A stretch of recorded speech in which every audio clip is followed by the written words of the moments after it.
Welcome to the Finding the Magic podcast, where books come alive. I'm Tricia Copeland, a fiction author and host of this show.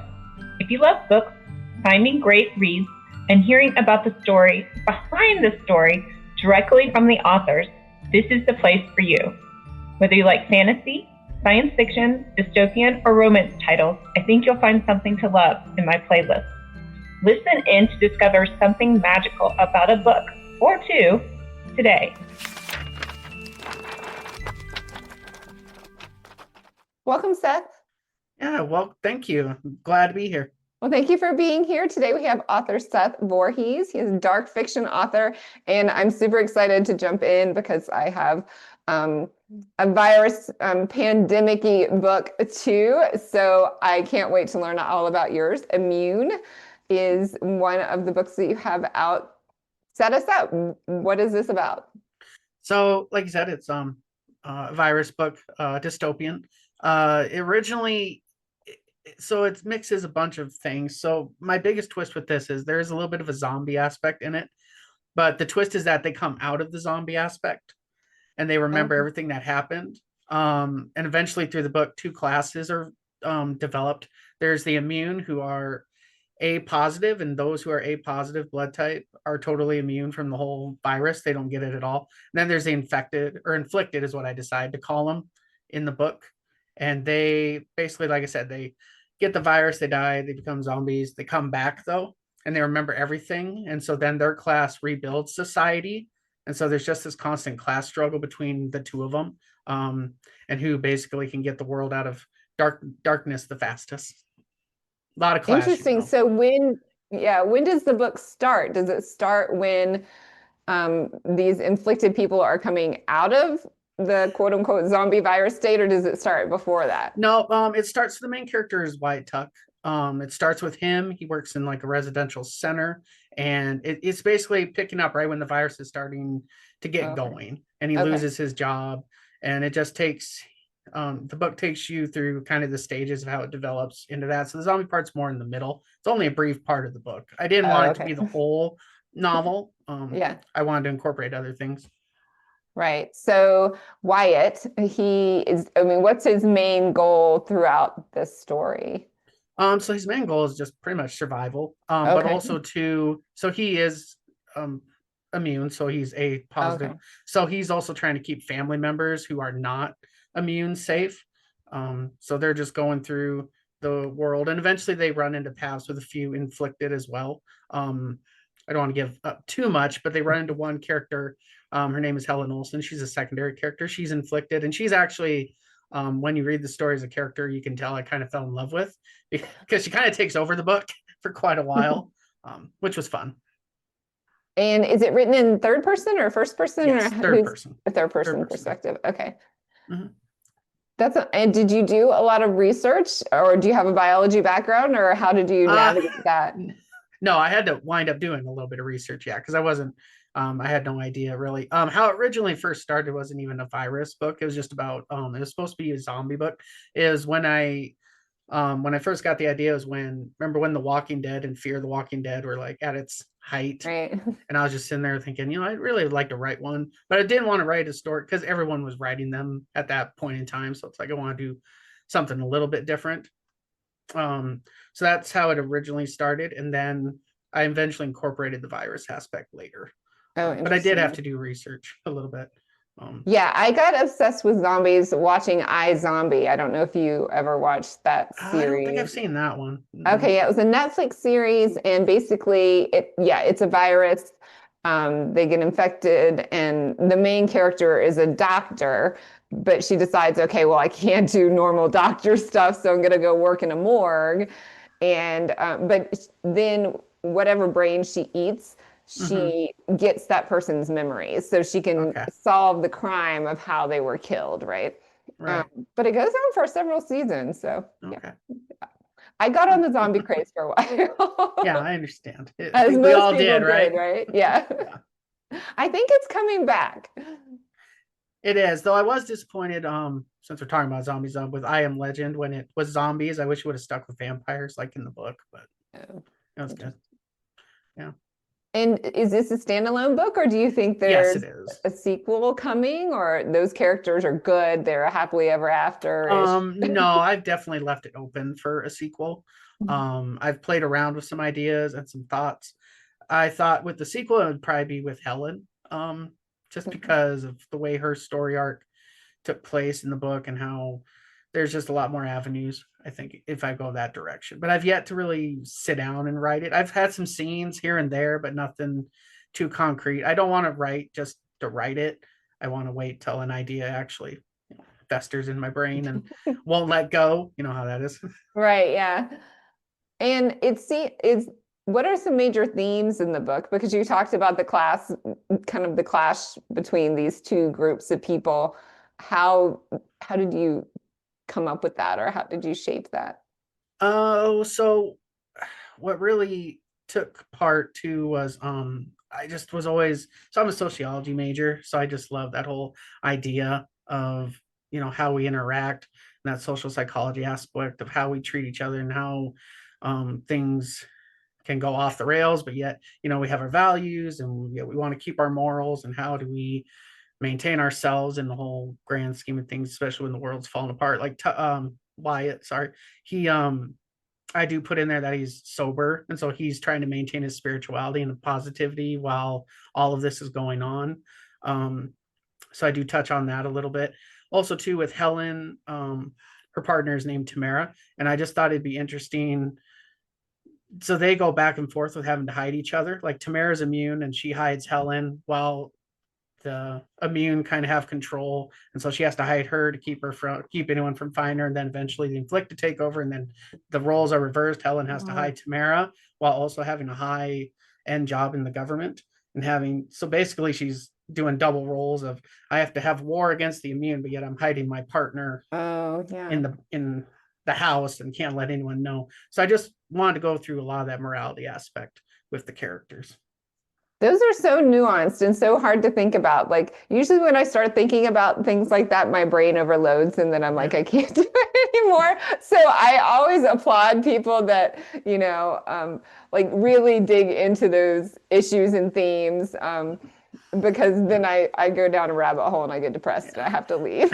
No, I understand. And I had a secondary character too. He kind of goes down the terrorist aspect where they want to fight the immune or the inflicted. Sorry. Right. Wow. Yeah, just a lot of back and forth. I had to tone it down a little bit because I was like, oh, I could be writing too much if I don't stop. And if you're putting this on a PG to an R scale, where would you put this? I would probably, it's probably R, though I would say it's PG-13. Probably depends on who you're talking to. I feel is most appropriate answer, but I'd say it probably leans a little more towards R, just because once you get to the killing zombie part, that gets a little graphic there. A little crazy. Yeah, I try not to get too graphic though. Okay. Interesting. And I saw in the other book that kind of caught my attention was Interim. And this seems a little more spooky, kind of horror-ish. Tell us about that one. Yes, that one has straight horror. So the original concept was I just wanted to come up with a book kind of based on the 12 days of Christmas, but I turned it on the 12 days of Halloween. And that was the original idea. So I just kind of created this story of a town that was cursed, and it's in South Dakota. And eventually, then it developed into the main story. So basically, it's about a town in South Dakota where for 12 days out of the year, they're cursed by an entity named Leopold. And he basically will manipulate everyone and anything to get out of the house so he can destroy them. So the question that came to my mind was, what would you be willing to put up with to live in a town that had that issue? Because the obvious thought would be, well, if that happens for 12 days out of the year, why live there? Oh, yeah, right? Just don't live there. Yeah, just leave. So or can you leave for 12 days or no, you can't? Right. No one does. But so what I decided to do was, well, because there's those 12 days and it's guided by certain rules of a past mayor that's 100 years old, and you find out his ties to the whole curse eventually in the story. But the reason they put up with it is because then the rest of the year is perfect peace. Like there's no crime, there's no anything. So it kind of becomes, are you willing to stay in your house for 12 straight days, putting up with this strangeness and having to follow certain rules in order to live the rest of your life in perfect peace and happiness? Are you willing to put up with that? So that Right. became kind of the theme. And so it is about that. And then several youth, high school age, who eventually get together and they just have had enough, and then they try to fight the monster and they discover why it's cursing their town, all that reasons. That sounds neat. Yeah. I mean, after 2020, we could all live for 12 days inside Right? our house, right? Yeah, for But sure. before that point, we would have said, no, that would be horrible. We can't do that. Right. And that one's on a second edition right now. The original edition was published in 2017. It was through Archway Publishing, but I wound up getting the rights back and I republished it. But that one is straight horror. That one is rated R. Okay. Yeah. I try not to get too bad just because in my field of residential, I know a lot of youth who are teenage age, obviously, because I work that age range, 10 to 19. So I try to keep it toned down enough to where they're able to read it. Okay. Because when they know you, they're like, oh, I need to read his book. And it's like, okay, well, I can't make it too bad then. Right. Well, it's interesting that but who are the main characters in the book? What age are the main characters? I believe I have them all to be 16. Okay. 16, So it is 17. kind of a YA horror-ish book, right? Yep. But it seems like they are acting, I mean, those things kind of flip. They're very much adults when they're doing those type They are, things, right? Yeah. And they have to do it over a certain period of interims. They do it for about 3 or 4 years. Okay. So it takes them a while, but they do have some adult help. One of the characters, I believe it's Vin, his aunt has a cabin in the woods and she kind of helps him out. So there's some adult help.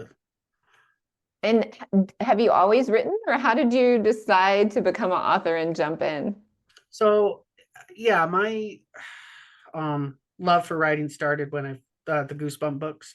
I think like most people, Yeah. You read all the Goosebumps when you're young, and I tried to write as much as I could. I actually wrote a novella my senior year of high school, and that was my first real attempt at writing. So I got into it at that early age. I took a little bit of a break during college, and I got into other fields, and I kind of dropped it for a little while, and then I picked it back up around 10 years ago, actually, which was good. But I also had to relearn a lot of things I forgotten because, when you don't write for a while, you have to pick up stuff you forgot. Like, so I have to try really hard at editing, which is great. I'm getting so much better at it. But yeah, when I looked at that very first novella, after I hadn't looked at it for like 20 years, I just looked at it and I was like, oh, this is horrible.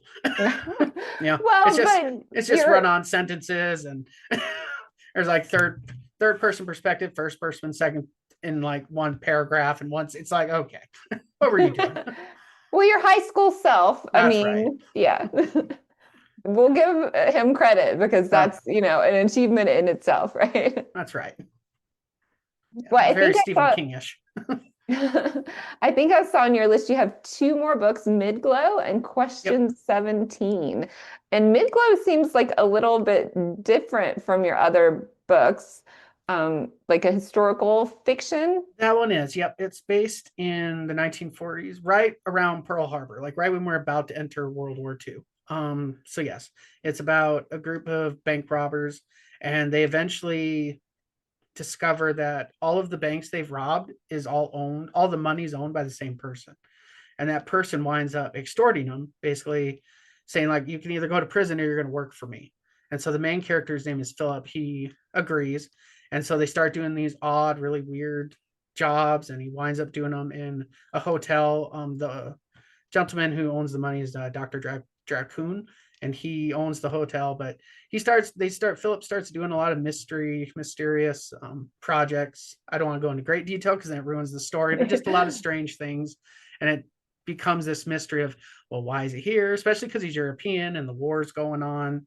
And just basically him and another fellow co-conspirator named Maggie and Peter, they're the ones who finally kind of solve the mystery, being like, okay, well, why the strange experiments? Why is he got this hotel in the South, which seems very odd? And so it's more of a mystery, not quite the horror. It's more, definitely historical fiction and mystery. Fun. And what about Question 17? I think that's also dystopian genre. Yep. So that is the main character's name is Corey. And so basically it's a story that takes place 46 years after a very large scale world war with alien invaders. So the Earth winds up winning, and through basically reconstruction, new countries are formed and new laws and such. And Corey is in one of the countries, and he graduates basically his college. We call it the academy in the story. That's college, and he gets an internship at a secret facility called the Willow Lock, and there he scales the ladder and climbs real high and into being kind of a higher up, and he eventually becomes kind of an assistant to all the major higher up. His name is Theta. So what winds up happening is he discovers that the whole reason for the facility is to answer this list of 27 questions that the founders of the country developed all those years ago when the country was formed. And it was all based off the aliens. Like, can we duplicate their technology? Can we, drive their spacecrafts? Can we do all of this stuff? And the only question that remains is question 17. And so he basically helps. Well, he doesn't help. He actually causes destruction, but because he doesn't like what's going on. I don't want to give up too much of the story, but that's in a nutshell what that story is about. So yeah, more dystopian with aliens. Oh, interesting. Yeah. And did you do a lot of research of like what technology would be in the future? Is it a little bit sci-fi as It's more well? science fiction. I say I just kind of made it up. I didn't do a whole lot of research with that one. Maybe a little bit just to get when I do like descriptions of the spaceships, just to get a little more accuracy and not just sound like I'm making weird things up. Watch one of those spaceship movies, just Star Trek or Star Wars Right. or something. Right? Guardian of the Galaxy. Yeah, for sure. Interesting. So does that have another moral theme as well?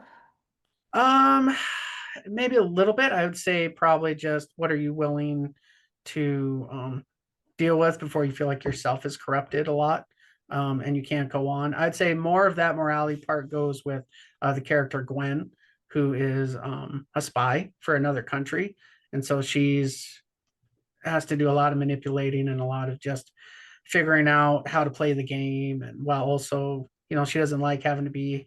She's just getting tired of being there. She's worked there for a long time, and just she doesn't like the person she's becoming.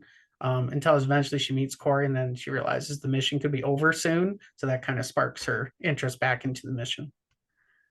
Oh, that's interesting. Yes, it's like how do you get out of something like Mm-hmm. that once you're in it? Yeah, right? for sure. Interesting. Hmm. Those all sound like super exciting titles. I love all those genres. That's right on my alley. Do you have anything planned for the future? Yeah, I do actually. I got one project in the works right now. It's going through the editorial process through my editor right now. It's called the Cottonwood Prestige. So it's about a man who has to go back to his hometown to take care of his father, and he lives with his grandfather as well. So the grandfather and father live together. So he's going to take care of his dad who's having health issues, and they are part of a fraternity called Albatross, and they have all their alumni kind of control almost everything in the county, and then the counties around it. So it's very influential. And so while he's there, a lot of mysterious deaths start occurring and a lot of mystery around alumni who are part of that organization. And he eventually gets kind of caught in the middle of it, and eventually figures out why it's happening. So I won't give up too much, but yep, that's a story I'm working on. And then I do have another project actually after that. So Well, very exciting. Yeah, I mean, it's so interesting to me. Do you ever feel like you miss your characters and need to write more about them, or it seems like you just write these single books and then you're good? I mean, like I said earlier with Immune, Helen's kind of, I would say, one of the one characters who I keep coming back to, and I'm like, I really need to do a sequel. But yeah, I'm just waiting for the real inspiration to come in, like I said, because I don't want to force it. With this next book, not the Conwood Prestige, but the one I'm working on right now. Yeah, those characters I've really enjoyed. So I've just been writing. It's been a while. I've made it a little larger than probably most books are, mainly because it's about. So I usually would stick away from the whole idea of write what you know. I've always been told that write what you know, but I'm like, well, yeah, but I want to write about aliens. I don't know anything about that. So how am I supposed to do that? Nobody knows about aliens. Right. But being in the adolescent field that I've worked in for a long time, people are always like, you should write a book about that. You should just write a book. And it's taken me a while to come up with a story. But that's what this one is. It just encompasses like all of my experience in that field, just from a youth perspective, and then also just my perspective as a worker in the field. So.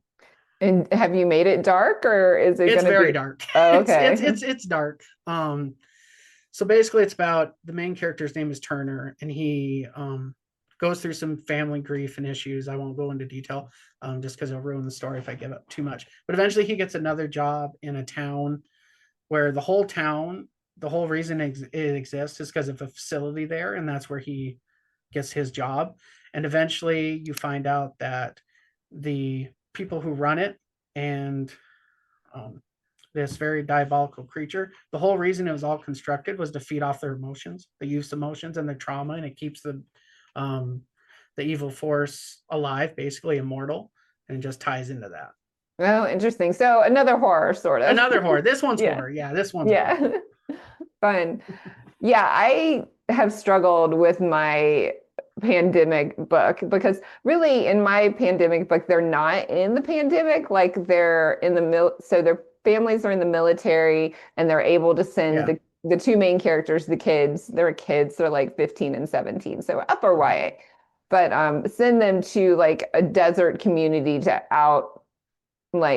kind of like evade the pandemic, right? And so really it doesn't take place in the pandemic, you don't get that. But I even have, and then the second book, they're fighting the government because their government doesn't want to release the cure to the rest of the world, so they're trying to get their government to do that.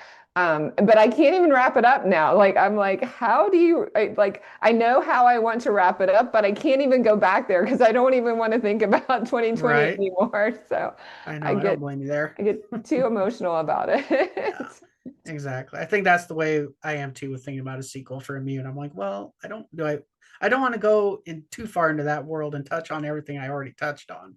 I want it to be a whole different experience. Right. Yeah. So I have to figure out how that happens too. So maybe we can touch back and help each other with that. Collaborate there and come up. Well, thank you so much for being here, Seth. Seth Voorhees, a dark fiction author. Tell us where we can find you and your books. So you can find my books. I mean, any online bookstore. I do have a website, SethTVoorhees.com. It's all one word. So you can find my books on there. But like I said, Amazon, any online bookstore. There are some bookstores here in the local area in Rapid where you can find them. Yeah, for right now online, I'm trying to get them into major bookstores. That's a process right now, but it's getting there. So hopefully. Well, we'll have to check back with you when you release your next books. And until then, for sure. Thank you for being on the show. Appreciate it very much. Thanks for having me. Bye. Bye. I hope you enjoyed this episode of the Finding the Magic podcast. I'm your host, author and podcaster Tricia Copeland, and I love getting behind the scenes. If you like the podcast, make sure to subscribe and stop in each week to discover new authors and books. Thanks for listening, and until next time, keep finding the magic.